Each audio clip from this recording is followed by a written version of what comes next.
Friends, आज की इस वीडियो में मैं आप लोगों के लिए फ्यूचर इंडेफिनिट के बहुत सारे एग्जांपल्स लेकर के आया हूं और इन एग्जांपल्स की सहायता से आप जो आपका डाउट है बड़ा वाला विल एंड शैल, विल कब इस्तेमाल करें, शैल कब इस्तेमाल करें, वो भी दूर होने वाला है और बहुत सारे डाउट्स दूर होने वाले हैं। और इस टेंस में भी हम सीखने वाले हैं कि किस तरह से एक फॉर्मूला बहुत सारी सेंटेंसेस बनाता है। वो पॉजिटिव एंड नेगेटिव सेंटेंसेस बना देता है, वो इंट्रोगेटिव्स की भी सेंटेंसेस बना देता है, सिर्फ एक फॉर्मूला। जी हाँ, फॉर्मूला 1 into 6 फंडा बनाता है, मीन्स एक सेंटेंस से 6 सेंटेंसेस बनाना सिखाता है हमें। और दुनिया में हम किसी भी लैंग्वेज में, किसी भी भाषा में सिर्फ 6 ही तरह से कोई भी एक सेंटेंस को बोल सकते हैं, तो उसे फंडा 1 into 6 बोलते हैं, जो मैं आपको बहुत सारी अपनी वीडियोस में सिखा चुका हूं। और जो लोग हमारी इस वीडियो में नए नए आ रहे हो, वो हमारी वीडियो क्लास 01 को जाकर के ज़रूर देखें। उन्हें सारा आइडिया मिल जाएगा कि किस तरह से एक फार्मूला 6 सेंटेंसेस बनाता है, या कोई एक सेंटेंस 6 तरह से कोई भी कैसे बोलता है। जी हाँ, हम अपनी रोज़मर्रा की ज़िंदगी में, प्रैक्टिकल लाइफ में बोलते रहते हैं, लेकिन हमें पता नहीं होता है। इसलिए पता नहीं होता है क्योंकि हमने सही नहीं सीखा हुआ होता है। वो आप हिंदी में भी करते हैं, इंग्लिश में भी करते हैं, उर्दू में भी करते हैं, या कोई भी भाषा बोलते हैं तो उसमें भी करते हैं, राइट। तो चलिए अब मैं स्टार्ट करता हूँ फ्यूचर इंडेफिनिट के एग्जाम्पल्स आप लोगों के लिए, टाइम ज़्यादा ना वेस्ट करते हुए। Let's continue. यहाँ पे मैंने अभी पॉजिटिव सेंटेंसेस लिखी हैं, ये 5 सेंटेंसेस हैं और इन 5 सेंटेंसेस को बनाएंगे हम। उसके बाद नेगेटिव 5 सेंटेंसेस बनाएंगे, उसके बाद इंट्रोगेटिव्स 5 सेंटेंसेस बनाएंगे हम, राइट। तो चलिए शुरू करते हैं सेंटेंस नंबर 1 से। सेंटेंस नंबर 1 है, मैं सुबह की गाड़ी से घर जाऊंगा। मैं सुबह की गाड़ी से घर जाऊंगा। चलते हैं फॉर्मूले के अनुसार। फॉर्मूला क्या कहता है?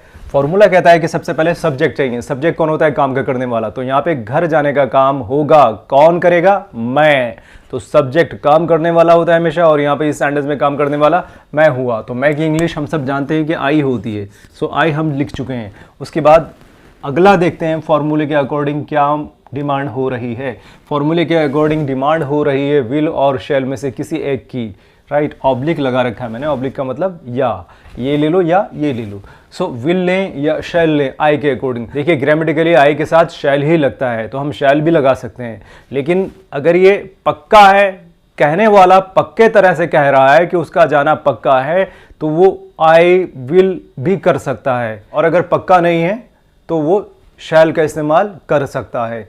सो अभी जिस तरह से सेंटेंस लिखी हुई है, इसे हम मानते हैं कि पक्का इस्तेमाल नहीं किया है उसने, तो हम शैल ले लेंगे। सो आई के साथ शैल। फिर हमें चाहिए वर्ब की फर्स्ट फॉर्म। काम जो होगा, काम होगा जाने का, तो जाने की इंग्लिश V1। तो वर्ब की फर्स्ट फॉर्म यहां लगा देते हैं, आई शैल गो। कहां जाएगा? ऑब्जेक्ट यानी क्या या किसे, वो तो है नहीं इसमें, तो कहां वाला ऑब्जेक्ट है। तो कहां जाएगा? घर। तो घर ऑब्जेक्ट हुआ, तो घर जाएगा। किसके घर जाएगा? अपने ही घर जाएगा, किसी और के घर नहीं जाएगा। और कोई जब अपने ही घर जाता है तो वहां पे टू का इस्तेमाल नहीं करना है। अगर वो किसी और के घर जाएगा तो टू का इस्तेमाल होगा। बहुत सारे लोग अगर अपने ही घर जा रहे हो तो भी टू लगा देते हैं, तो ऐसा नहीं करना है। जो सब्जेक्ट है आपका, अगर वही घर जा रहा है अपने, तो टू का इस्तेमाल नहीं करना होता है। चाहे आप ऐसे बोलें कि तुम घर जा रहे हो, तो भी टू का इस्तेमाल नहीं करना है। वे घर जा रहे हैं तो भी टू का इस्तेमाल नहीं करना है, क्योंकि वो जो घर जा रहे हैं वो अपने ही घर जा रहे हैं। तुम जो घर जा रहे हो तो अपने ही घर जा रहे हो। अब यहाँ पे मैं जो घर जा रहा हूँ अपने ही घर जा रहा हूँ, तो यहाँ पे मैं घर जाऊँगा तो जाहिर सी बात है अपने ही घर जाऊँगा, किसी और घर के बारे में मैंने जानकारी नहीं दी है। तो ग्रामेटिकली आपको टू का इस्तेमाल नहीं करना है घर से पहले। तो घर की इंग्लिश होम लगाइएगा। So I shall go home. According to formula हमारी सेंटेंस सही हो गई है।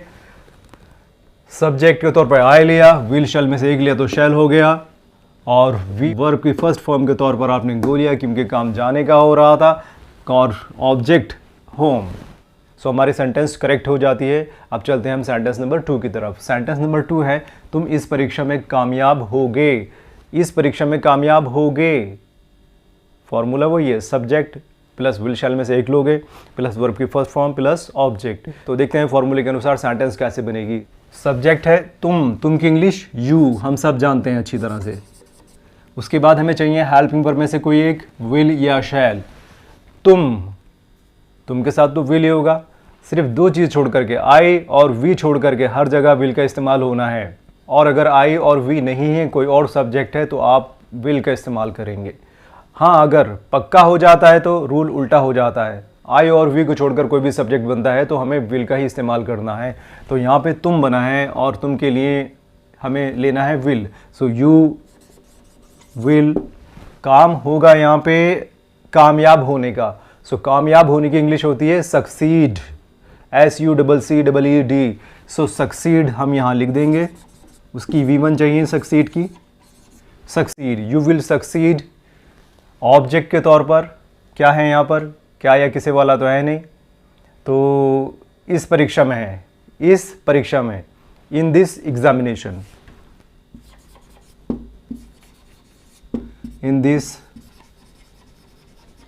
एग्जामिनेशन, इसी को शॉर्ट फॉर्म में एग्जाम लिख देते हैं बहुत सारे लोग।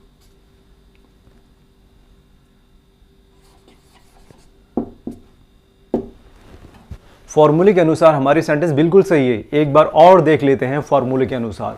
सबसे पहले subject, subject you, helping verb will या शैल में से यू के अकॉर्डिंग विल लिया आपने, फिर वर्ब की फर्स्ट फॉर्म के तौर पर आपने सक्सीड लिया, कामयाब होने की इंग्लिश, फिर इन दिस एग्जामिनेशन ये लिया आपने और आपकी सेंटेंस बिल्कुल सही हो गई है।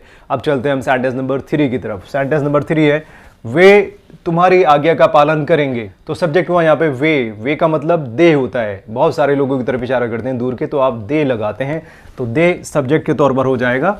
तो दे हम यहाँ पे लिख देते हैं, दे।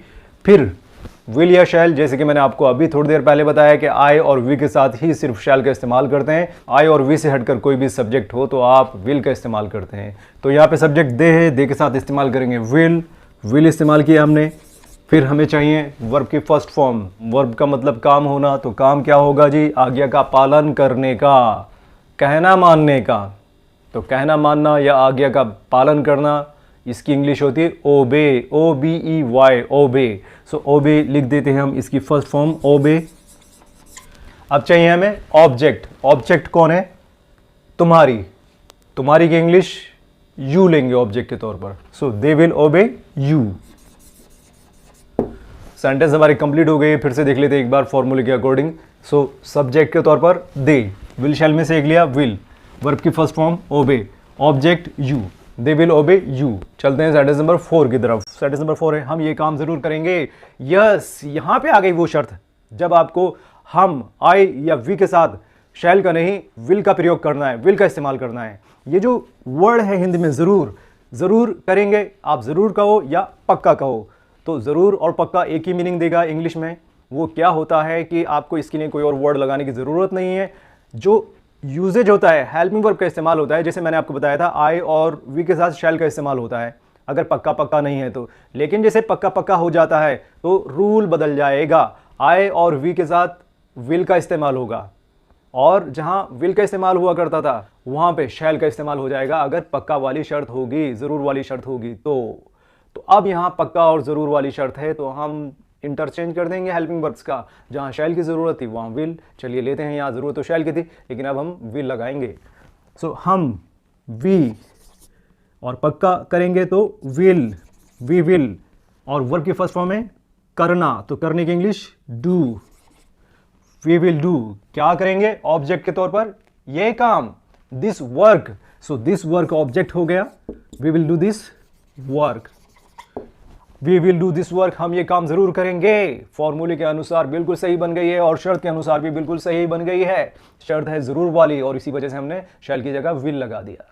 तो सेंटेंस सब्जेक्ट के तौर पे वी, विल शैल में से विल, वर्क की फर्स्ट फॉर्म डू, काम करने की इंग्लिश, फिर object this work, right. Sentence बिल्कुल सही हो गई। चलते हैं सेंटेंस नंबर 5 की तरफ। तो सेंटेंस नंबर 5 है मैं उससे आज जरूर मिलूंगा। जी हाँ, यहाँ पे भी वो शर्त पूरी हो रही है। कौन सी वाली शर्त, जोर देने वाली, पक्का बताने वाली। और जब पक्का बताने वाली बात होती है तो हेल्पिंग वर्ब का इंटरचेंज हो जाता है भैया, क्योंकि यहाँ पे सब्जेक्ट है मैं की इंग्लिश हुई आए, और आए के साथ इस्तेमाल करते हैं शैल अगर पक्का नहीं है तो। लेकिन जैसे ही पक्का हो जाता है फ्यूचर इंडेफिनिट में तो हम हेल्पिंग वर्ब का इंटरचेंज कर देते हैं। तो मैं के साथ भी विल लगाएंगे, मैं की इंग्लिश आए, हेल्पिंग वर्ब के तौर पर विल, आई विल। फिर देखते हैं काम क्या होगा यहाँ पे, मिलने का, मिलूंगा कह रहा है वो, तो मिलने का काम मीट होता है, लेकिन यहाँ पे मीट का इस्तेमाल ना करके हम सी का इस्तेमाल करेंगे, SEE, सी। जिसे कहते हैं ना सी यू टुमारो का मतलब होता है कल मिलते हैं, तो सी का मतलब मिलने से होता है, मीट का मतलब भी होता है, लेकिन इंग्लिश लैंग्वेज सी को ज़्यादा पहचानती है, राइट। तो इसलिए हम सी का इस्तेमाल करेंगे। आई विल सी किससे, उससे, उससे की English him, I will see him कब, आज, तो टुडे और लिख दो।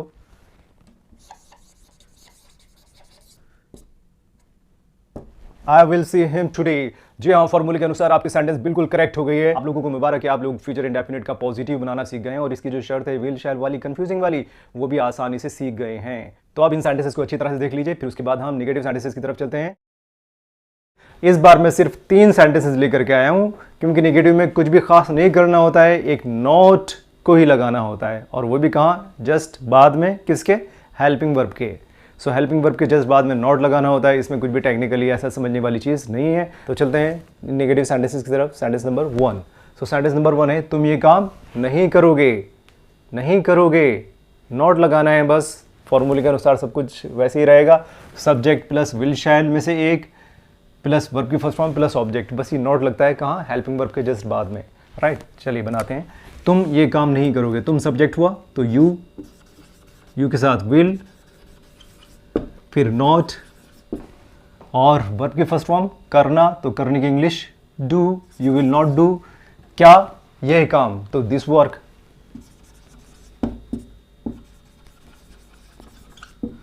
You will not do this work, sentence हमारी कंप्लीट हो जाती है फॉर्मूले के अनुसार। फिर भी देख लेते हैं एक बार।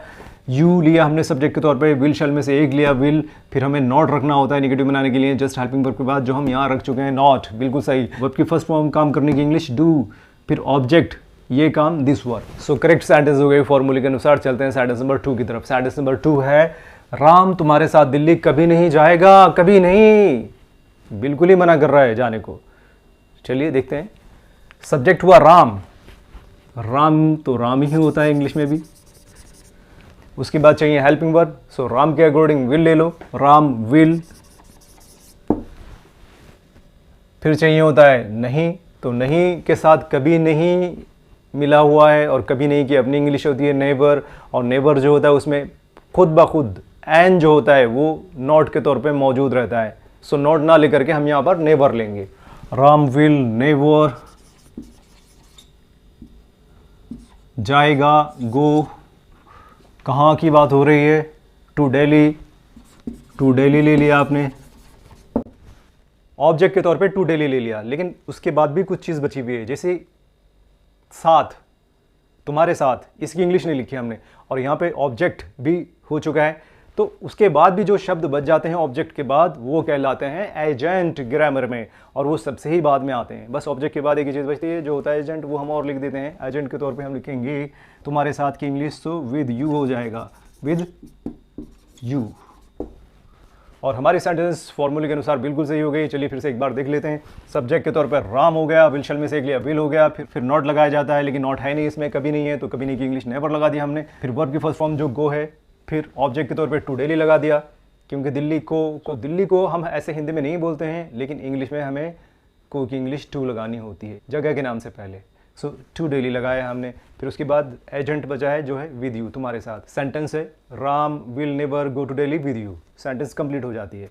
सेंटेंस नंबर 3 है हम तुम्हारी बात नहीं मानेंगे, हम तुम्हारा कहना नहीं मानेंगे, बनाते हैं इसकी इंग्लिश। सब्जेक्ट के तौर पर हम, वी हो गया, वी के साथ शैल होना चाहिए, लेकिन शैल ना लिख करके हम विल ही लेंगे, क्योंकि मॉडर्न इंग्लिश के अनुसार शैल का एग्जिस्टेंस ख़त्म हो गया है। हर उस जगह आप विल लगा सकते हैं जहाँ जहाँ शैल का इस्तेमाल किया जाता था। तो वी विल हो जाएगा, वी विल नहीं मानेंगे, नॉट, वी विल नॉट ओबे, बात मानने की इंग्लिश ओबे होती है तो ओबे लिखना होगा, वी विल नॉट ओबे।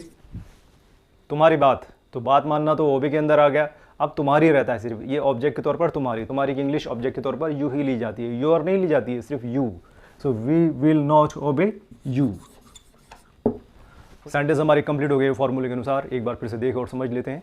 सो सब्जेक्ट के तौर पर लिया हमने वी के साथ शैल आना चाहिए था, लेकिन चूंकि मॉडर्न इंग्लिश अब कहती है कि हमें जहाँ जहाँ शैल लगाना होता है वहाँ विल ले लो, तो अब ये आजकल मॉडर्न इंग्लिश का ही ज़माना चल रहा है, सब लोग मॉडर्न इंग्लिश की बात कर रहे हैं, शैल को भूलते जा रहे हैं, लेकिन शैल का इस्तेमाल ग्रामेटिकल वे में ज़रूर होता है।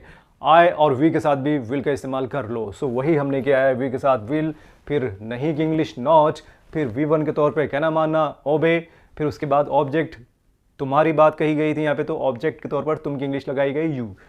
We will not obey you, हम तुम्हारी बात नहीं मानेंगे, तुम्हारा कहना नहीं मानेंगे, तुम्हारी आज्ञा नहीं मानेंगे, एक ही बात। अब हम चलते हैं इंट्रोगेटिव सेंटेंसेस की तरफ, गौर से देख लीजिए। उसके बाद मैं रब करने वाला हूं और इंट्रोगेटिव सेंटेंसेस लिखने वाला हूं।